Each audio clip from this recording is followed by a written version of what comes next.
Je vais vous présenter un petit peu en quelques mots la mutualité française Sud Provence-Alpes-Côte d'Azur. Donc, elle va défendre l'accès à la santé pour tous ou en nouant des partenariats avec d'autres acteurs de santé. Elle va mettre en place, en lien avec les mutuelles qu'elle va fédérer, des actions de prévention de santé où elle va mobiliser ses représentants pour permettre d'être ou de rester en bonne santé pour tout le monde. Elle a trois missions. Donc, celle qui va nous regrouper aujourd'hui, c'est être au service de la santé et du bien-être des Français en développant des actions pour faire connaître la protection sociale et de prévention et de promotion de la santé. Servir le mutualisme, donc ça veut dire que le modèle d'entreprendre des mutuelles basées sur la démocratie participative qui pour bâtir une société plus équitable, plus engagée, plus humaine. Et la dernière mission, c'est servir les mutuelles. La mutualité fédère 152 mutuelles en région. Chacun peut participer à la vie de sa mutuelle en étant délégué de l'AG ou administrateur du CA. Donc, pour cette conférence sur les gaz poppers solvants à usage détourné, notre intervenante, donc Justine Lorcelot, est notre responsable de prévention et promotion de la santé à l'AMF Sud et référente addiction. Donc, je te laisse la main et si vous avez des questions, n'hésitez pas à les poser dans le chat. Merci beaucoup, Anouk.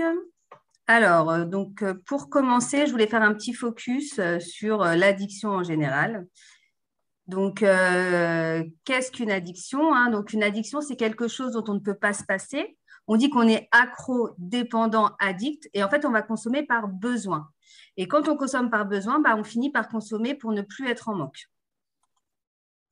Alors, à quoi pouvez-vous être accro? Donc, à une drogue.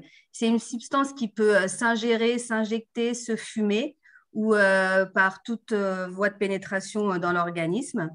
Et pour être une drogue, il faut qu'elle réponde à deux critères. Donc, la première, il faut que ça puisse rendre dépendant, physique ou psychique. Et il faut que ça perturbe le système nerveux central, par exemple une substance psychoactive, le psychisme, comportement et ou le physique. Et donc, quasiment toutes les drogues sont toxiques pour l'organisme et la toxicité va varier selon les produits. Exemple, le tabac à cigarette, à chicha ou à chiquet, alcool, cannabis et médicaments. À quoi pouvons-nous être dépendants encore? Donc, concernant les drogues, il existe les drogues légales et les drogues illégales. Donc, les drogues légales, elles sont autorisées et réglementées comme l'alcool, le tabac, les médicaments, les boissons énergisantes. Et les drogues interdites, dont la loi proscrit l'usage, la vente, le prosélytisme comme le cannabis, la cocaïne, l'héroïne. De nouvelles drogues apparaissent sur le marché sans que leur statut soit encore clairement défini, comme les drogues de synthèse. Et donc là, l'autorisation ou l'interdiction d'une drogue n'est pas strictement fondée sur sa dangerosité. D'autres facteurs entrent en ligne de compte, comme l'histoire, la culture, l'intérêt thérapeutique. Alors, on peut aussi être dépendant à un comportement, donc sans substance psychoactive. Les exemples les plus connus sont les jeux d'argent, paris sportifs, jeux à gratter, casino, poker, etc. Les jeux vidéo, les achats compulsifs, le sexe, le sport, les réseaux sociaux. Et il en existe d'autres comme la nourriture, la violence, la scarification et la mutilation. Alors, qu'est-ce qui fait qu'on devient plus rapidement dépendant? Alors, déjà, dans un premier temps, si on aime ou si on n'aime pas, ou si on éprouve du plaisir ou pas. Si on aime, on n'aura qu'une envie, c'est de recommencer. Donc, on a plus de risques d'être accro. Par exemple, une série télé, quand on regarde le premier épisode d'une série, si on n'aime pas, je ne dis pas qu'on ne va pas finir la saison, mais on va y aller tranquille. Par contre, si on aime la série, on peut regarder tous les épisodes de toutes les saisons dans un week-end. C'est comme ça que peut arriver l'addiction. On va avoir aussi les produits. Il y a certains produits qui sont plus additifs que d'autres. Par exemple, avec le tabac, où il y a plus de 4000 produits dont la plupart sont des additifs. La quantité va jouer et la fréquence. Plus on consomme, plus il y a de risque d'être dépendant. L'âge aussi, plus on commence jeune, plus il y a de risque d'être dépendant. Le cerveau atteint sa plus grosse maturité en moyenne, on dit, vers 25 ans.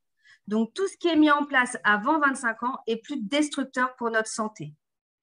Les fréquentations, par exemple, si on aime le cannabis et qu'autour de nous, il n'y a que des personnes qui vivent cannabis, ils parlent cannabis, fument cannabis, dorment cannabis, mangent cannabis, tout est question de cannabis, on a plus de risques de perdre le contrôle de notre consommation et alors il faudrait diversifier ces fréquentations. Le moment de la journée. Plus je commence tôt dans la journée, plus j'ai des risques d'être accro. Et également, si on consomme seul, on a plus de risques que si on consomme en groupe. En groupe, c'est pour passer un bon moment, c'est pour le festif, c'est pour le plaisir. Ce n'est pas une addiction. Par contre, si on consomme seul, c'est parce qu'on en a besoin. On perd le contrôle. Attention, bien sûr, hein, on peut consommer en groupe et être dépendant. Et si on a des problèmes et qu'on consomme, pour oublier ces problèmes, on a plus de risques d'être dépendant. Exemple, si je me rends compte que quand je fume un joint avant de dormir, cela me permet de m'endormir, je consomme par besoin, le besoin de dormir. Si je consomme par besoin, je suis déjà dans la partie addiction. Et enfin, l'ennui, hein, avoir de longues périodes sans activité constructive, intéressante ou enrichissante, peut favoriser la perte de contrôle de sa consommation. Alors, les drogues peuvent être classées selon différents types qu'elles procurent. Donc, vous avez les dépresseurs.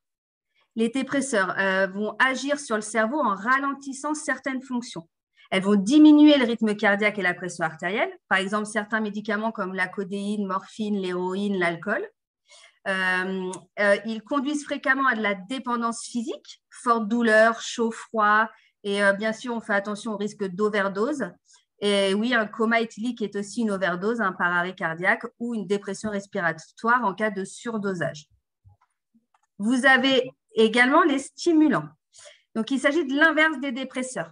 Elle va augmenter le rythme cardiaque et elle va augmenter la pression artérielle. Donc, l'action stimulante est souvent suivie d'un contre-coup avec, par exemple, des sensations inverses de fatigue et d'irritabilité. Hein. Par exemple, avec le tabac, la cocaïne, les boissons énergisantes et les produits dopants. Hein. Et attention, ils conduisent fréquemment à une dépendance aussi psychique. Et bien sûr, à un risque d'overdose par arrêt cardiaque, même avec le tabac, par exemple en association avec des patchs nicotiniques ou avec des cigarettes électroniques fortement dosées. Les hallucinogènes, il s'agit là d'une substance naturelle ou chimique psychotrope qui va perturber le fonctionnement du système nerveux et provoquer une perturbation de la perception de l'environnement et de la réalité. Elle va modifier les perceptions visuelles, auditives et corporelles. Par exemple, les champignons hallucinogènes et le LSD, qui sont des hallucinogènes majeurs, ou alors le THC, le tétrahydrocannabinol, qui lui est un hallucinogène mineur. Il est le principe actif du cannabis. Les hallucinogènes peuvent entraîner dans certains cas de graves problèmes psychologiques avec les hallucinogènes majeurs et ces substances peuvent tout engendrer une dépendance psychologique. Les perturbateurs. Alors, ceux-là, ils sont difficiles à classer hein, parce que ces drogues-là peuvent avoir les effets de plusieurs des catégories qu'on a vues précédemment sans jamais avoir rien de spécifique. Par exemple, les solvants, les acides. Donc, voilà, je voulais vous faire un petit point d'abord sur une addiction, ce que c'était, les différents types de drogues. Et là, on va rentrer dans le vif du sujet avec, justement, on va commencer tout de suite avec le protoxyde d'azote. Alors, le protoxyde d'azote, qui est aussi appelé gaz hilarant, bonbonne, proto, ballon, oxyde nitreux ou N20, est stocké sous forme de liquide dans des bonbonnes ou des cartouches métalliques de forme ovale. Il va s'agir d'un gaz qui est incolore, inodore et non irritant, découvert par Joseph Priestley en 1772. Et sa première utilisation en médecine, elle date de 1844. Donc, le protoxyde d'azote, lui, va être utilisé dans la restauration pour la crème fouettée, dans l'industrie automobile comme booster de carburant et en médecine pour ses propriétés analgésiques, antalgiques et anxiolytiques. Bien évidemment, en médecine, le protoxyde d'azote est contrôlé quand il est donné. Et donc, l'usage détourné ou le mésusage, en tout cas, du protoxyde d'azote est en augmentation ces dernières années. Et le protoxyde d'azote va être, lui, inhalé. Le plus souvent, le gaz contenu dans les bonbonnes va être transféré dans un ballon ou un préservatif et il va être inhalé dans les poumons avant de l'expirer.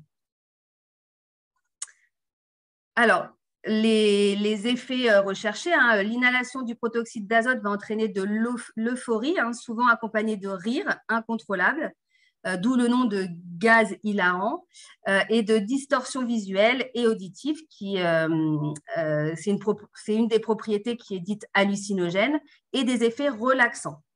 L'inhalation va modifier la voix qui devient particulièrement grave durant quelques secondes. Et les effets psychologiques sont rapides, hein, c'est quelques secondes après l'inhalation et ne durent pas plus de 2-3 minutes. Et là, le plus, pourquoi c'est une drogue qui est recherchée, c'est qu'il n'y a pas d'effet après type gueule de bois.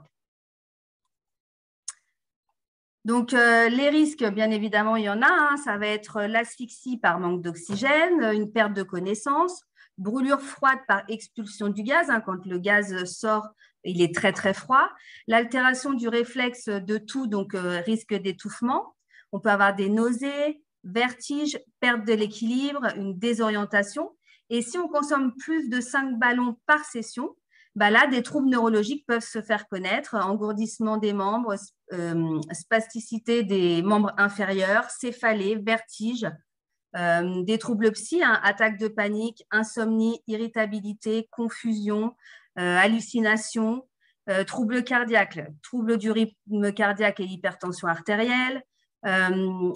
Inhaler du protoxyde d'azote provoque un déficit en vitamine B12 et en cas d'utilisation prolongée, une carence sévère donc en vitamine B12 peut entraîner des lésions nerveuses, des picotements ou une perte de sensation dans les mains et les pieds, ce qui peut donner une faiblesse musculaire, hein, une perte de réflexe, des difficultés motrices et de la confusion et une démence. Donc, comment réduire les risques, hein? De base, toute consommation expose à des risques. Donc, il est toujours préférable de s'abstenir, en tout cas de reporter sa consommation quand on se sent mal ou qu'on éprouve de l'appréhension. Mais donc, le protoxyde d'azote, lui, doit impérativement être absorbé dans un ballon et non directement à la cartouche, hein, je vous l'ai dit tout à l'heure, afin d'éviter tout risque de gélure des lèvres, de la bouche, des cordes vocales, parce que le gaz est très froid. On va éloigner du coup aussi les bouteilles ou cartouches de toute flamme, hein, briquet, bougie, cigarette, parce qu'il est inflammable. On va éviter de rester debout et préférer une position assise afin d'éviter tout risque de chute et de traumatisme, voire de perte de connaissance ou de motricité. On va bien évidemment pas prendre le volant ou faire en tout cas une activité postérieure puisque le seuil de vigilance est abaissé. On ne va pas multiplier les prises malgré l'effet très rapide, très fugace du produit. Il va falloir prendre le temps de estomper les prises, s'assurer toujours aussi d'un bon apport en oxygène en pensant à respirer entre les prises. Ne pas toujours avoir le nez dans le ballon et prendre l'air. Ne pas utiliser de sac plastique ou de masque pour inhaler le protoxyde d'azote parce qu'il y a un risque d'asphyxie. Ce qu'il faut savoir quand même, c'est que depuis le 1er juin 2021, la loi interdit le protoxyde d'azote en vente aux mineurs. Et si on incite un mineur à en consommer, c'est puni de 15 000 € d'amende. La vente ou l'offre dans des débits de boissons, des débits de tabac, etc. est passible d'amende allant jusqu'à 3 750 € d'amende. La vente ou la distribution des crackers et les ballons destinés à faciliter l'extraction de protoxyde d'azote est aussi passible de 3 750 € d'amende. Depuis 1er juin 2021, la vente et inciter un mineur est interdit. Voilà pour le protoxyde d'azote. Est-ce qu'on fait des questions entre ou est-ce qu'on fait toutes les questions à la fin? Est-ce que là, il y a des questions déjà ou pas Moi, je n'ai pas de questions dans le chat. Après, si vous avez des questions, mais pour l'instant, il n'y en a pas dans le chat. Ok, ce qu'on va faire, c'est qu'on va continuer sur le poppers et puis on pourra revenir s'il y a des questions sur le protoxyde d'azote. En tout cas, bienvenue aux nouveaux arrivants. Alors, donc le poppers. Le poppers, lui, est un liquide transparent jaunâtre qui est très volatile et inflammable. On l'appelle aussi arôme, encens liquide, jungle juice, fuck me, sex line, girly power et j'en passe. Donc, c'est un liquide qui est appelé nitrite. Donc, il en existe plusieurs sortes, qui a été créé en 1844 pour soigner les angines de poitrine. Et en fait, il a vite été retiré par le corps médical et abandonné pour le retrouver dans la communauté gay LGBT durant les années 70. D'où le fuck me comme nom. La seule voie d'utilisation du popper, ça va être l'inhalation de ces vapeurs par le nez et parfois par la bouche, mais c'est plus rare. Et les vapeurs de poppers sont très rapidement absorbées et font un effet en quelques secondes. Les effets durent en moyenne 2 à 3 minutes, exactement comme le protoxyde d'azote vu précédemment. Les effets du popper sont rapides. Dès la première utilisation, les sensations se font ressentir en moins d'une minute et sa durée varie selon les quantités de nitrite qu'il contient. Et c'est connu pour procurer des fous rires, une intensification de l'excitation sexuelle et une sensation d'excitation, désinhibition et sensation d'ivresse qui va être passagère.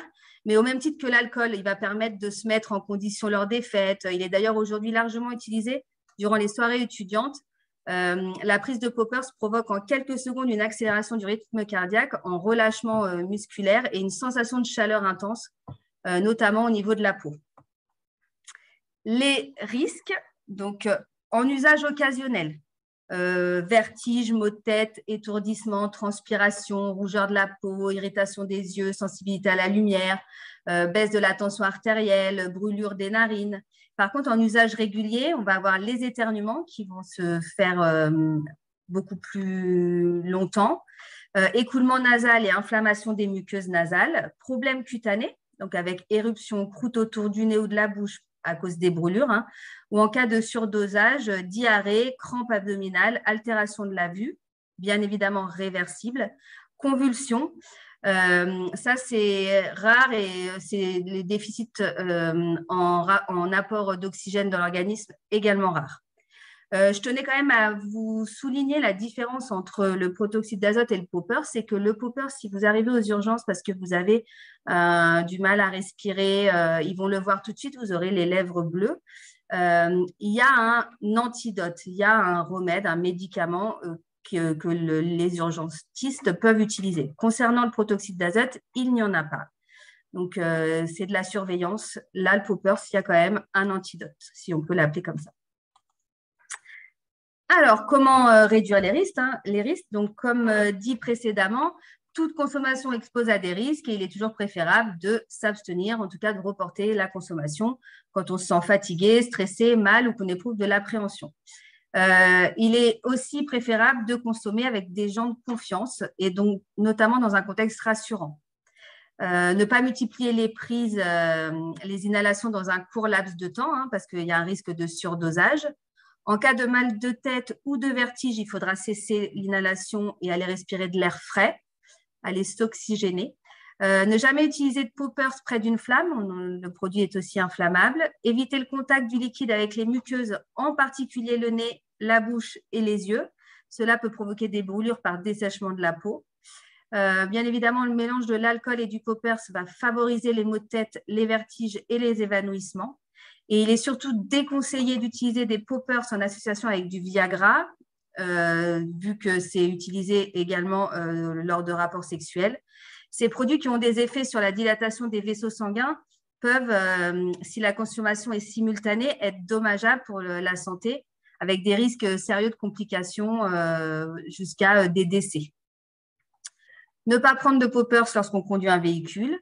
En favorisant une certaine excitation sexuelle, la prise de poppers peut aussi favoriser la prise de risque. Donc, il va falloir penser à utiliser des préservatifs. Alors, toujours pas de, il n'y a pas de questions non plus là sur le poppers avant de passer aux autres solvants. J'ai toujours pas de questions dans le chat après. Super, on continue. Génial. Donc, autres solvants, donc, il existe des centaines de substances inhalées qu'on peut répartir sommairement en 3 catégories. En tout cas, ces substances inhalées sont, pour la plupart du temps, dans un usage détourné. Alors, les solvants volatiles. Ce sont des substances qui font le plus souvent l'objet de détournements. Donc, par définition, les solvants, ce sont des substances qui ont la propriété d'en dissoudre d'autres. Et une substance volatile, c'est une substance qui s'évapore quand elle est exposée à l'air. Donc, parmi les solvants volatiles, on peut citer tous les hydrocarbures, le benzène, le toluène, l'hexylène, l'acétone, le naphthalène, l'hexane, etc. L'essence, les solvants de nettoyage, les diluants à peinture, les colles à maquette, les liquides correcteurs, les marqueurs à pointe feutre. Et c'est à cette catégorie qu'appartiennent également le chloroforme et l'éther. Après, vous avez les aérosols. Donc là, ça va être tout ce qui est lac à cheveux, déo, peinture en bombe, les anti-adhésifs de cuisine à vaporiser et autres aérosols, hein. Bah, tous les aérosols contiennent tous un gaz qui est pressurisé et parfois qui est liquéfié, par exemple avec le butane, hein. Et on va noter que certains aérosols contiennent aussi des solvants. Et enfin, vous avez les autres gaz et liquides volatiles. Et cette catégorie comprend certains anesthésiques médicaux tels que l'oxyde nitreux, hein, on en a parlé du coup avec le poppers, avec le protoxyde d'azote, pardon, le chloroforme, la lotane, ainsi que certains gaz présents dans des produits du commerce tels que les briquets au butane et les bouteilles de propane.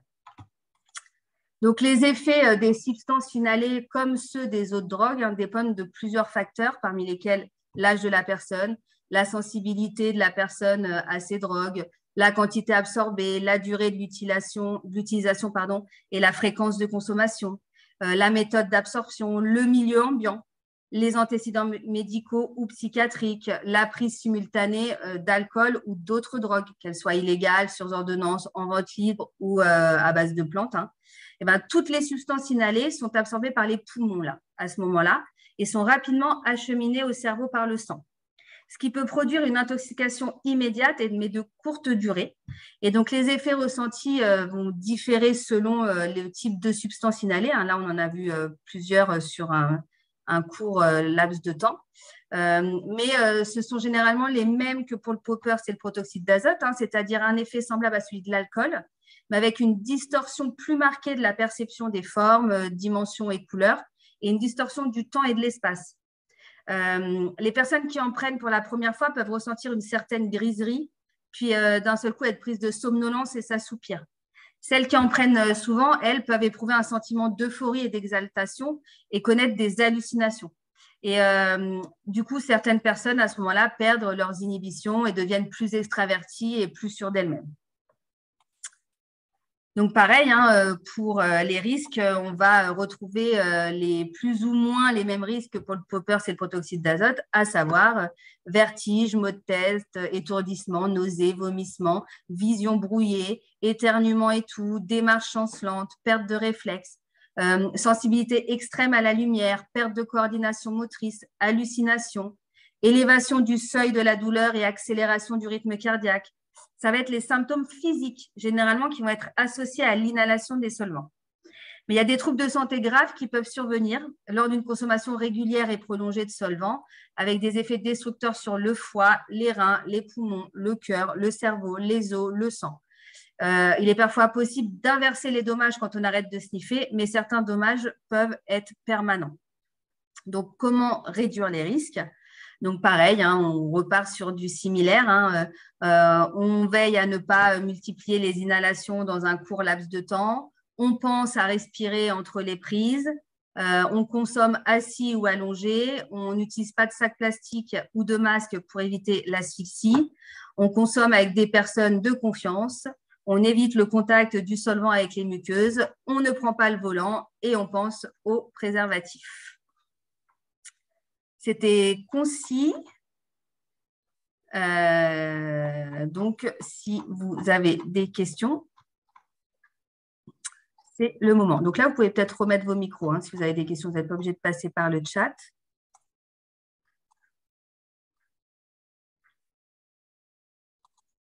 Tu es toujours là, Anouk? Oui, je suis là. Je bois un petit coup. Okay. Est-ce que tu voudrais rajouter quelque chose que j'aurais oublié, omis, pas dit Non, moi je pense que tu as tout dit. Juste, je vous le dis juste avant que vous posiez vos questions. Je vais mettre un lien sur le chat. Et en fait, c'est juste un lien pour remplir un questionnaire suite à l'intervention de Justine. Vous en avez juste pour 2 petites minutes. Donc, je vais vous le mettre dans le chat et ça sera juste à remplir après la conférence. Il y en a vraiment pour 2 petites minutes. Donc, on vous remercie par avance.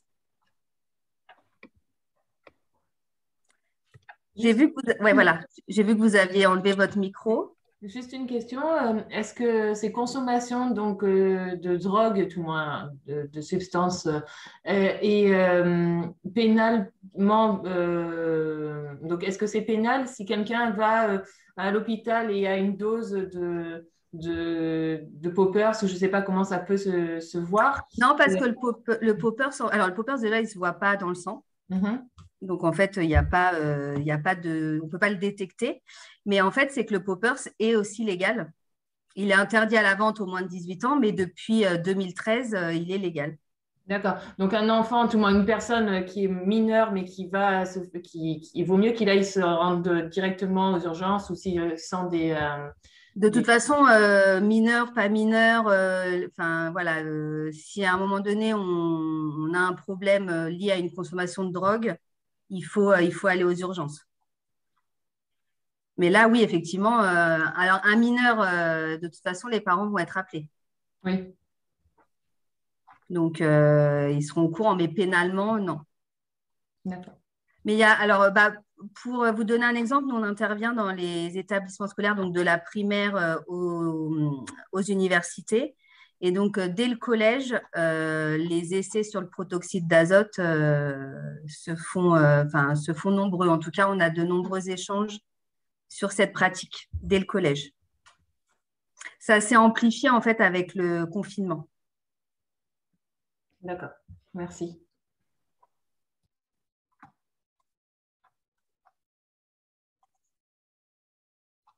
Est-ce que vous avez d'autres questions? Je peux vous poser juste moi une question, vous n'êtes pas obligé de répondre, mais qu'est-ce qui vous a donné envie de participer à cette conférence qui est quand même un thème qui n'est pas, à mon avis, euh, voilà, comme le tabac qui est un thème qui est assez récurrent. Qu'est-ce qui, au départ, vous a donné envie d'assister à cette conférence? Ben, moi, si je peux Oui, répondre, c'est bonjour. que j'ai déjà des enfants en bas âge, du moins, donc, et aussi au niveau professionnel, ben, accompagner au mieux. Donc, je suis éducatrice en ESAT et donc on a de plus en plus de public dit avec des carences plutôt sociales plutôt que handicap Mm. physique. Et donc, c'est vraiment, on se rend compte qu'on a besoin d'avoir des outils et des connaissances sur tout ce qui peut les entourer pour pouvoir les aider au mieux, quoi. Voilà. D'accord, c'est très bien. C'est une très belle démarche. Et vaut mieux effectivement être au courant pour pouvoir en parler. Oui, Monsieur bonjour. Ledoux, oui, Oui, navré du retard, je vous en prie. problème de connexion. L'intérêt que je trouve à cette présentation, c'est dans le cadre de mon activité, donc conseiller en évolution professionnelle à la mission locale, je rencontre des jeunes personnes qui consomment différents stupéfiants, dont, semble-t-il, par exemple, du popper. Et du coup, ça Oui. m'intéresse d'en savoir plus pour pouvoir mieux prendre en compte la situation telle qu'elle est. Alors déjà, ce que je peux vous dire également, c'est à partir de maintenant, si vous avez la moindre question sur une drogue ou en tout cas, bah, comme là, par exemple, le poppers, c'est d'aller sur les sites compétents. Et il y a un site compétent qui pour moi est la base, c'est Drogue Info Service. Et en fait, Drogue Info Service, vous avez le DICO des drogues et donc par lettre, donc A, B, C, et ben, il y a toutes les drogues. Et en fait, dedans, vous avez donc l'explication de ce que c'est, les effets recherchés, les effets indésirés, les risques, la loi. Il y a tout qui est détaillé. Et c'est un site que je recommande. Donc, quand nous, on intervient donc, dans les établissements scolaires, c'est le site de référence qu'on donne aux jeunes. Et également, il est possible de poser une question en direct. Alors, soit directement sur le chat, et je crois que sur le site, et la réponse arrive 24 heures après. Soit il y a déjà la question qui est posée, vous avez déjà la réponse, soit par téléphone. Donc ça, que ce soit pour votre travail ou pour vos enfants, c'est le lien à privilégier, Drogue Info Service. Et après, bah, quand on avance dans les drogues dites festives, bah, là, il y a d'autres sites un peu plus poussés. Mais déjà, Drogue Info Service, c'est très bien.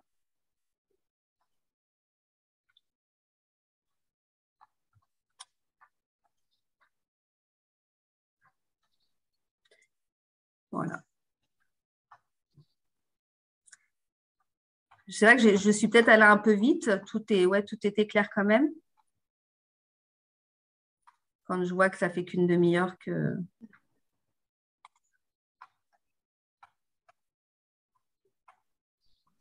Est-ce que je peux présenter une situation pour Bien avoir sûr, vos conseils? un jeune homme de mineur, 17 ans, que j'accompagne depuis début avril, est arrivé par son éducatrice, Madame Quéré, pour ne pas la nommer,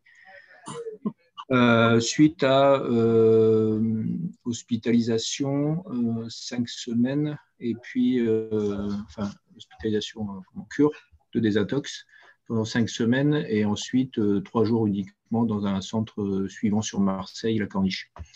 Jeune homme qui consomme de l'alcool depuis ses premières fois 12 ans et demi.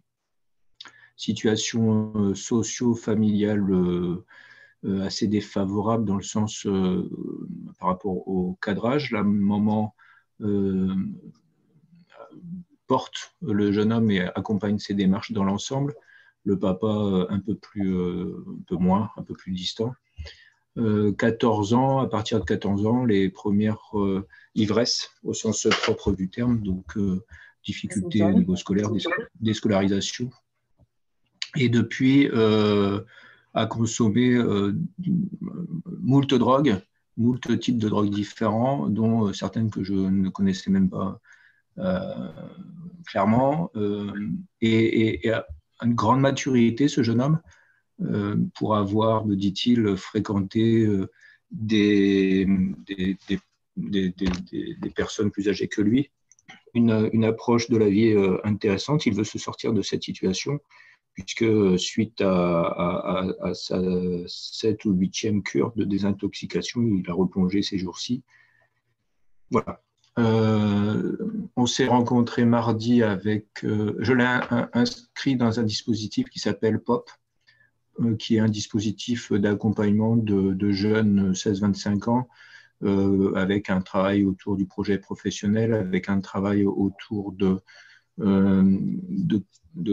collectifs, de réflexion et de projets, quels qu'ils soient, montés collectivement avec les autres jeunes, accompagnés par une formatrice. Et puis qui prend en compte aussi, bien sûr, la question de la situation des jeunes personnes à l'entrée, mais également tenant compte des capacités des uns et des autres. Ils ont aussi un volet intéressant dans le cadre du sport, puisqu'ils font quelques initiations, quelques activités autour du sport, de la boxe par exemple, mais aussi d'autres types de sports. Et ce dispositif est nouveau dans le département du Var sur Toulon en l'occurrence, porté par la Fédération des œuvres laïques. Donc on s'est rencontrés donc avec la référente de cette action mardi, avec son éducatrice de l'AEMO, ainsi que Madame Dubernay, pour ne pas la citer non plus, de la PJJ, autour, avec le jeune homme, que je vais prénommer Ange, autour de quoi faire aujourd'hui et comment faire aujourd'hui et quoi faire demain pour l'accompagner au mieux. À la lecture de la présentation de sa situation, l'urgence, elle est celle d'hospitalisation, donc interruption du travail sur le projet professionnel. Et après, son projet, c'est de quitter le Var, où il a beaucoup de connaissances, où il a beaucoup d'environnements polluants, et puis aussi parce qu'il veut couper et se reconstruire ou se refaire une santé au sens propre du terme chez ses grands-parents maternels, dans l'Hérault. Il m'a écrit, parce que je lui avais demandé de m'écrire toutes les drogues qu'il a prises et les conséquences que ces drogues ont, y compris quand elles sont ajoutées les unes et les autres, ou avec de l'alcool. Enfin bref, c'est un puits de ressources au sens propre du terme. Ma question, c'est, parce que lui-même dit que les spécialistes lui ont indiqué qu'il avait un foie d'une personne de 50 ans et que s'il n'arrêtait pas assez rapidement, il était très en danger. Il a envie d'arrêter, mais il n'y arrive pas au sens propre du terme, parce qu'il est, dit-il, poursuivi par ses démons.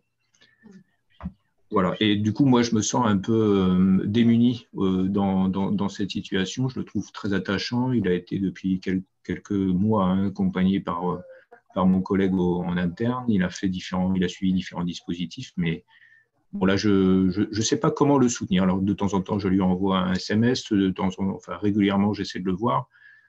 Quand on y est allé mardi, je l'ai accompagné, on a covoituré, mais il me disait qu'il n'était pas bien, qu'il n'allait pas pouvoir rester longtemps. Sur le dispositif dont je parlais tout à l'heure, il est rentré, il n'est pas vraiment rentré, donc la formatrice a aménagé le temps, mais malgré tout, il n'arrive pas à venir. C'est compliqué. Alors, pour moi, ma question, c'est quelle bonne idée il y aurait pour l'aider. On a fait le lien avec l'assistante sociale sur la MJC, la CJC, sur voir son médecin traitant peut-être, l'anciennement, ce qui s'appelait l'AMPA, la maison des adolescents. Oui. La personne de la PJJ, donc Madame Dubernay, elle parlait de voir du côté de Villa-Blanche sur la Garde. C'est un jeune homme qui est domicilié sur cette commune, la Garde. On a interrogé Pierre Feu, mais ça semble pas très, a priori, ça semble pas très ajusté, adapté. J'ai proposé les associations, les alcooliques anonymes. Alors moi, c'est ça ma question que j'allais vous demander, Monsieur Ledoux. Ce que j'allais vous demander, c'était d'abord, dans un premier temps, vous parlez il veut arrêter les drogues. Et en fait, vous mettez un S à drogue, donc ça veut dire et vous parlez à un moment donné de polyconsommation, donc vous parlez de plusieurs types de drogues. Et en fait, il y a un moment donné où, jeune ou pas jeune, arrêter une addiction, c'est extrêmement difficile. Il y en a des beaucoup plus difficiles que d'autres, notamment avec l'alcool, parce que c'est où il y a également une addiction physique, une dépendance physique. Mais en tout cas, ce jeune, il ne va pas pouvoir arrêter tout d'un seul coup, toutes ces drogues, toutes ces addictions. Donc, en fait, il va falloir, je pense, y aller par palier, déjà, dans un premier temps. Donc, déjà, une addiction à l'alcool, si c'est une réelle addiction à l'alcool qui est vérifiée, il faut de l'aide. Parce qu'un sevrage à l'alcool, ça peut être mortel sans aide. Il faut qu'il y ait un traitement, on peut mourir de son arrêt à une addiction à l'alcool. Donc, il faut vraiment que pour l'alcool, il soit suivi. Alors, le souci, c'est que là, vous m'avez donné quand même plein de noms sur le Var et que moi, je suis principalement dans le 06. Après, on a des collègues sur le Var, mais est-ce que dans ce que vous m'avez donné, là, il y a un XAPA, un centre de soins en addictologie? Si j'ai bien noté, c'est l'ancien nom de l'AMPA? Non, ça, c'est autre chose. Ok, donc je n'ai pas bien noté. Alors. Donc, vous devriez essayer de trouver un XAPA, déjà, pour qu'il ait un suivi en addictologie. Ok. Et donc là, dans les XAPA, ils font en plus des actions ciblées. En plus de travailler en individuel, ils vont travailler en collectif. Donc ça, dans un premier temps, le XAPA, c'est incontournable. Après, il va falloir mettre, vous imaginez, là, je vous ai mis la diapo sur ce qui favorise les dépendances. Et en fait, là, votre jeune, là, Ange, il check il coche tous les points là qui font que j'ai une dépendance. Le produit en lui-même lui plaît, il l'aime. La quantité et la fréquence, elle est trop souvent. Il a commencé jeune, les fréquentations, il consomme sûrement dès le matin, il a des problèmes, il consomme seul et sûrement quand il s'ennuie. Donc, en fait, il a coché toutes les cases de je vais être accro. Donc, en fait, il va falloir… donc, c'était pas mal votre idée de lui dire ce que ça lui procurait la drogue, etc. Parce qu'il faut qu'il puisse voir les effets négatifs. Et ça, c'est compliqué quand on est addict parce déjà, ce qui est pas mal, le point positif, et je pense qu'il faut lui rappeler, c'est qu'il sait qu'il est accro et que généralement, le « t'inquiète, je gère », il est plus facile de dire « je gère, t'inquiète » plutôt que de dire « ouais, j'ai un problème, je suis accro ». Donc déjà, ça va falloir le valoriser, le mettre en avant, le féliciter sur le fait qu'il s'en rende compte et sur le fait qu'il a envie d'arrêter. Donc ça, c'est le point, la base. Parce qu'il y en a, ils ne veulent pas arrêter. Donc ça, c'est plus compliqué. Là, la base, il veut. Maintenant, il est démuni parce qu'il y a plusieurs produits et il ne pourra pas les arrêter tous en même temps. Donc, il va falloir cibler. Alors après, je ne sais pas, avec la personne du XAPA, avec le centre de jeunes consommateurs, enfin voilà, en tout cas, de cibler quelle est l'addiction première à arrêter. Cette addiction première, peut-être, alors je donne un exemple, si c'est le cannabis et qu'il continue à fumer le tabac, ça peut être compliqué parce que le lien, dans ce cas-là, il vaudrait mieux arrêter les deux. Maintenant, si c'est l'alcool, il faut qu'il se fasse aider pour l'alcool. Mais là, vous me parliez, vous, d'hébergement.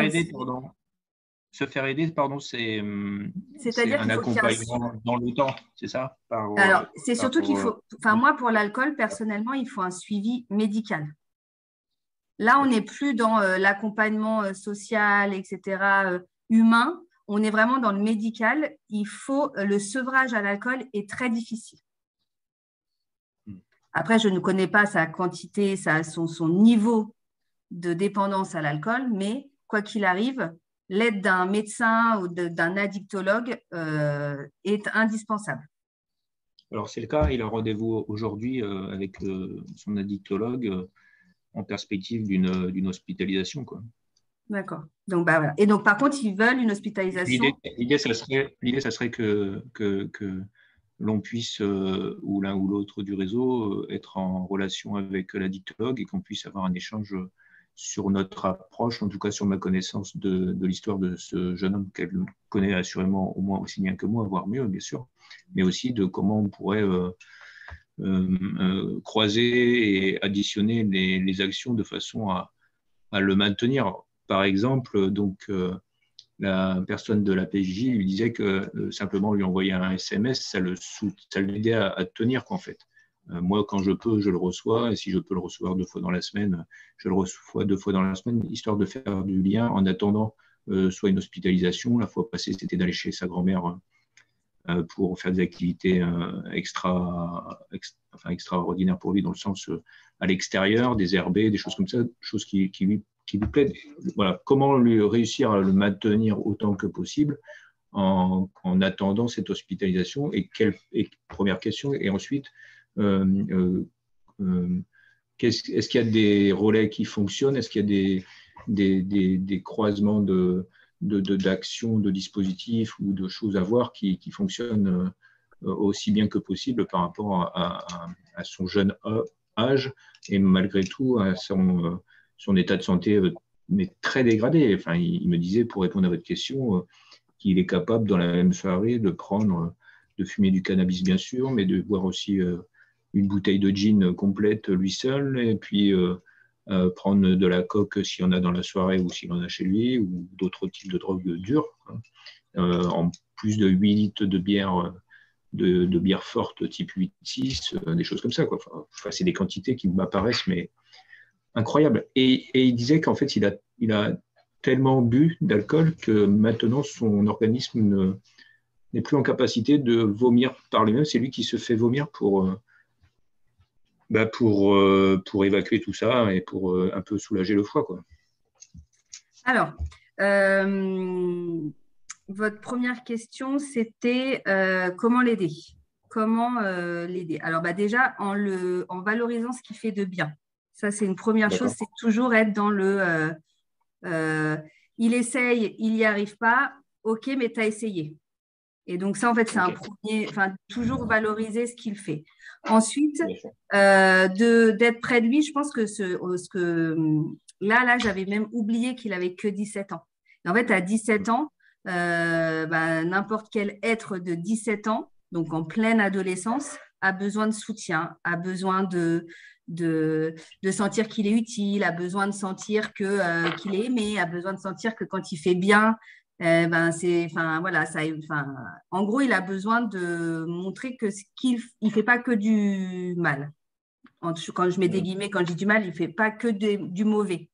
Donc, en fait, tout ce qu'il va faire en dehors, c'est-à-dire, là, par exemple, quand vous parliez de désherber, c'est il en est capable. En fait, à partir du moment où vous allez le motiver sur le fait que vous êtes sûr que lui, il est capable, eh ben, il va prendre en confiance. C'est-à-dire de se dire que je suis capable de désherber, par exemple, c'est tout bête. Je suis capable de passer une journée à désherber. Eh ben, peut-être que je suis capable à un moment donné de pas prendre le verre que je prends d'habitude. C'est un exemple. Hein. Maintenant, là où il faut l'encourager, ce jeune, c'est qu'à partir de maintenant, après, quand il sera suivi, ce sera autre chose, mais à partir de maintenant, c'est que s'il a une crise à un moment donné et qu'il doit boire, ou en tout cas se droguer, c'est de choisir une seule drogue. C'est-à-dire qu'à un moment donné, la polyconsommation fait qu'on n'a pas l'effet recherché. En fait, là, quand vous me dites cannabis, ne serait-ce que cannabis, alcool, il fume du cannabis et il boit de l'alcool, il veut quoi comme effet? La question, c'est ça. Sauf que là, on a l'effet hallucinogène du THC et on a l'effet décompressant de l'alcool. Sauf que là, en fait, il y aura soit l'un, soit l'autre. Il n'y aura pas les deux. Et donc, en fait, peut-être qu'à ce moment-là, lui, il voulait l'effet du cannabis et finalement, il a l'effet de l'alcool. Donc, il va encore plus fumer de cannabis. Ou inversement, il voulait l'effet de l'alcool, mais il a l'effet du cannabis, il va encore plus boire de l'alcool. Et en fait, le souci, c'est que avec l'alcool, en plus d'abîmer son foie, là, il y a un risque d'overdose. Et alors, vomir ne le fera pas éviter une overdose. Une fois qu'on a bu, l'alcool, il est dans le sang. Et s'il est dans le sang, on a beau arrêter de boire, on a beau se faire vomir, l'alcool met 1 heure à atteindre son pic. Hein. Donc, tous les verres qu'il a bu dans la même heure vont s'ajouter jusqu'à potentiellement un coma éthylique. Donc, ça, c'est de lui rappeler aussi qu'il n'y a pas que, il y a quand même des risques immédiats pour sa santé. Et à de ça, rajouter de la cocaïne qui est un stimulant. Donc là, on est décompressant avec l'alcool, stimulant avec la cocaïne. C'est pareil, quel effet on recherche? Et là, les deux sont mortels. Donc, essayez de faire en sorte qu'il assimile une seule drogue, parce que justement, quelle drogue, quel effet je veux, et les risques sont du coup diminués. Et le souci, c'est qu'après, il va à chaque fois assimiler, par exemple, l'alcool avec le cannabis, l'alcool avec la cocaïne. Et donc, du coup, c'est compliqué. Mais après, financièrement, comment il fait ce jeune homme? Je ne sais pas. Alors, il était, jusqu'à le début de cette année, il était dans un dispositif gouvernemental garantie jeune. Donc, il percevait une allocation de 500 € par mois. Et maintenant, il n'a plus de ressources parce que le dispositif, la durée maximale a été atteinte à 12 mois. Un peu sa grand-mère, un peu ses parents, un peu… Et il vit où là? Il vit chez ses parents actuellement.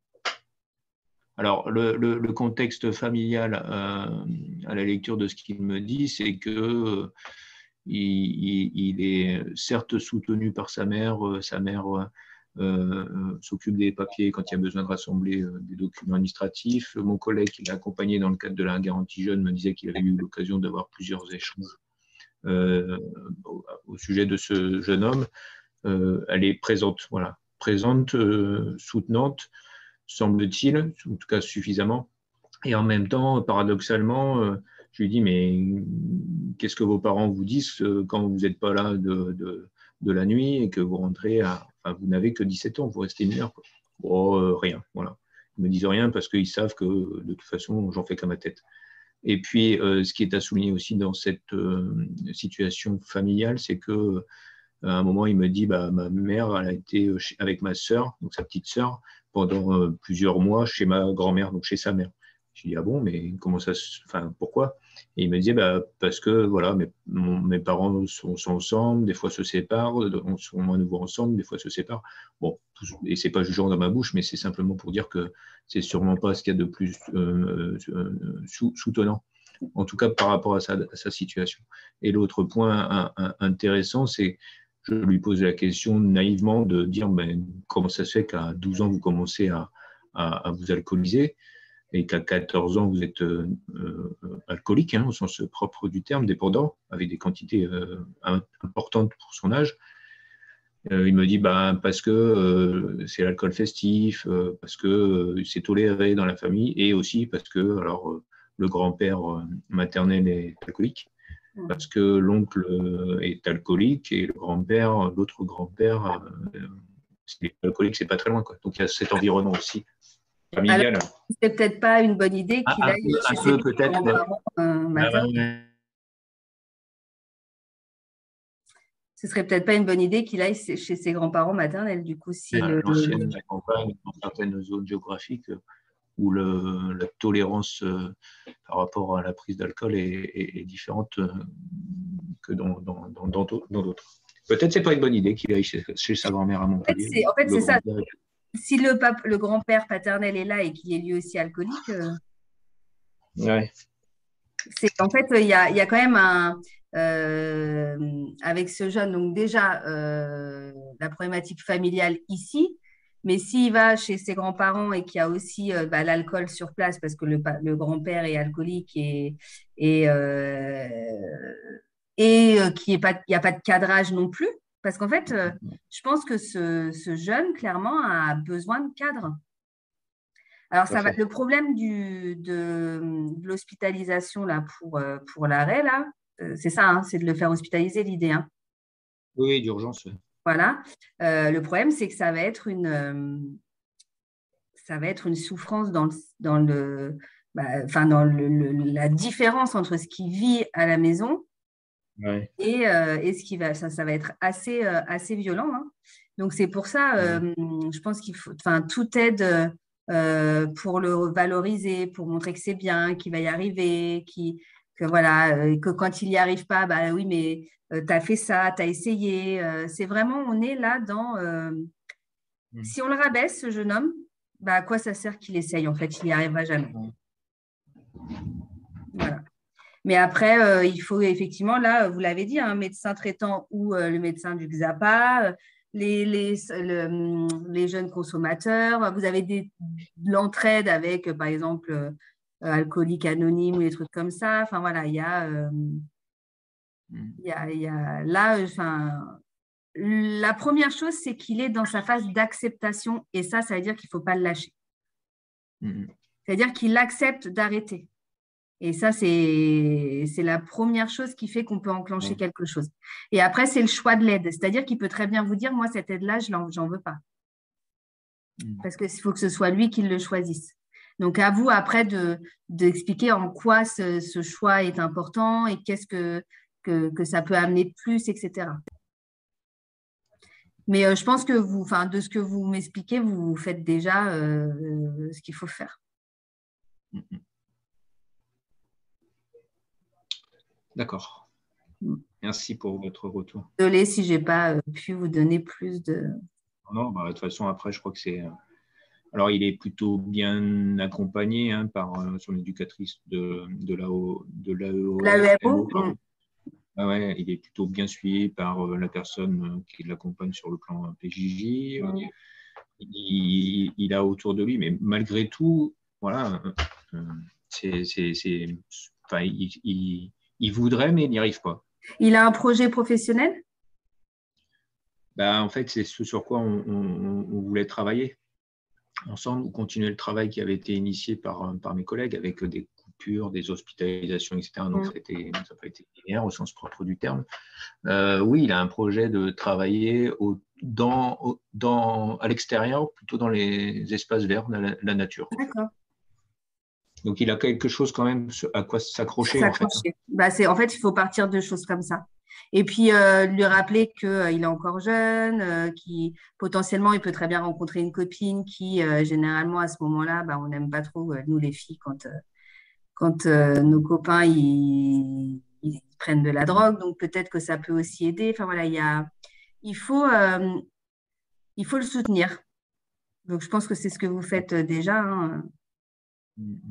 Est-ce que, je ne sais pas, j'ai des collègues à moi, peut-être qu'ils peuvent, s'ils veulent ajouter des choses ou si on ne sait jamais.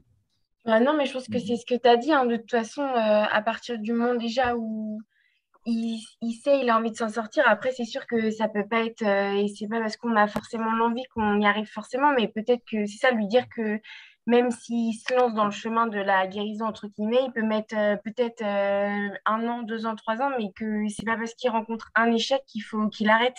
Et je pense que c'est comme Justine a dit, tant qu'il va y avoir des personnes autour de lui qui vont le soutenir et qui le laisseront, qui le lâcheront pas, même s'il y a une rechute, et ben, il peut se sentir un peu plus, s'il sent soutenu. Je pense que c'est comme ça qu'aussi pour la rechute, il arrivera peut-être à se relever et lui dire que c'est normal aussi que ça soit compliqué pour lui et qu'il fasse des chutes. Et après, comme ce qu'a dit Justine aussi, le fait d'avoir un projet professionnel et le valoriser là-dedans, lui dire qu'il est compétent, qu'il peut y arriver, ça peut aussi l'aider à s'en sortir. Mais c'est sûr que les fréquentations, bah, certaines, elles doivent peut-être être un peu coupées ou mis de côté pendant un temps pour essayer qu'ils s'en sortent un petit peu plus, quoi.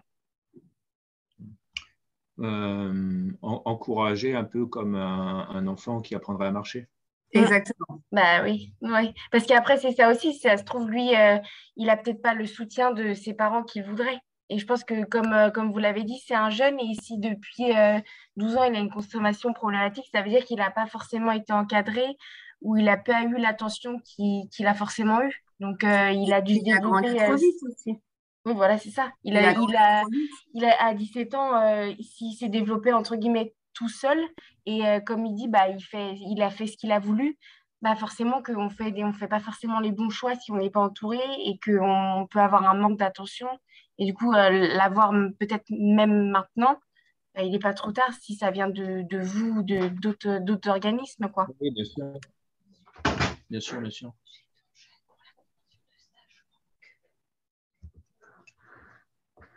Attendez, pardon, excusez-moi. Je vous en prie. Sinon, la fin, elle va payer ma santé. Ah, je crois qu'il était fait. Non, il va ramener juste ce document prêt là, que je récupère. Ok. On va faire demain. Il revient demain. Merci. Je vous en prie. Pardon, excusez-moi. Non. En fait, ce à quoi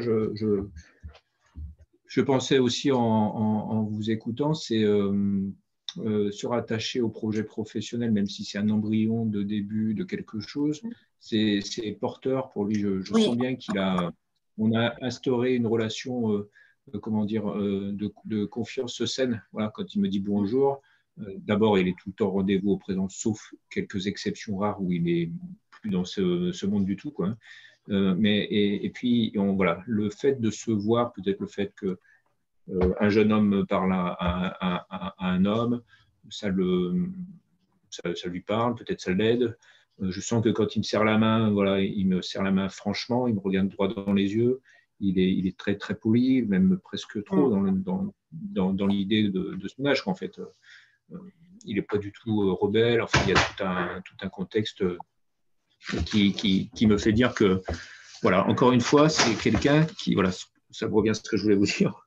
Après tout ça, c'est que quand il me parlait des drogues qu'il a consommées et de sa connaissance, mais sa connaissance pure, quoi, je l'ai encouragé à écrire, comme je disais tout à l'heure. Et après, je lui ai dit, mais vous êtes une bibliothèque vous avez des compétences qui pourraient servir dans l'absolu, je ne sais pas, pas pour de la recherche, mais qui pourraient servir au sens propre du terme comme témoin, quoi, scientifique, en fait. Et je l'encourage à écrire. Il me dit, bon, je n'aime pas écrire, mais malgré tout, j'encourage à écrire pour que ça lui permette une forme d'approche thérapeutique, en fait, hein, au sens propre du terme. Naturellement, ce jeune homme aurait aussi besoin d'un accompagnement peut-être plus soutenu au niveau thérapeutique. Je n'ai pas la prétention de dire que j'en fais, mais en tout cas, j'essaie de l'amener à ça. Et puis, je lui ai dit qu'il devrait écrire sur lui, quoi, enfin, écrire sur sa vie, en fait. Toujours l'idée d'avoir son espace où il pourrait